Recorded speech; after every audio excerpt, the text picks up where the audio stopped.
ହାତୀବନ୍ଧା ସରସ୍ୱତୀ ଶିଶୁ ବିଦ୍ୟା ମନ୍ଦିରରେ ରକ୍ତଦାନ ଶିବିର ଅନୁଷ୍ଠିତ।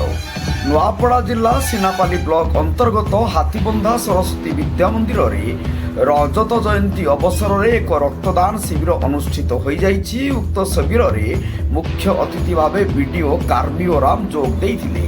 ଏହି ଶିବିରରେ ମହଙ୍ଗା ଉଚ୍ଚ ବିଦ୍ୟାଳୟର ପ୍ରଧାନ ଶିକ୍ଷକ ଶ୍ରୀଯୁକ୍ତ ରବୀନ୍ଦ୍ରନାଥ ଯୋଶୀ, ଶ୍ରୀଯୁକ୍ତ ବୈଷ୍ଣବ ମେହେର, ତରୁଣ କୁମାର ମେହେର, ତ୍ରିନାଥ ମେହେର, बीजेपी जिला सभापति श्रीजुक्त सुब्रत कुमार ठाकुर, लिंगराज गिभेल, धर्म सिंह माझी, श्री अमित कुमार जैन, शिवप्रसाद मुंड तत्संगे संगे विद्यालय परिचालना समितिर पूर्वतन परिचालना समिति, पूर्व छात्र परिषद, अभिभावक अभिभाविका तथा ग्रामर शुभेच्छु बुद्धिजीवी और सिनापाली ब्लॉकर समस्त सांबादिक बंधु माने, विद्यालयर प्रधान आचार्य, समस्त गुरुजी गुरुमा सेवक सेविका स्वच्छकृत भाव रक्तदान करी कार्यक्रमटी साफल्यमंडित करथिले।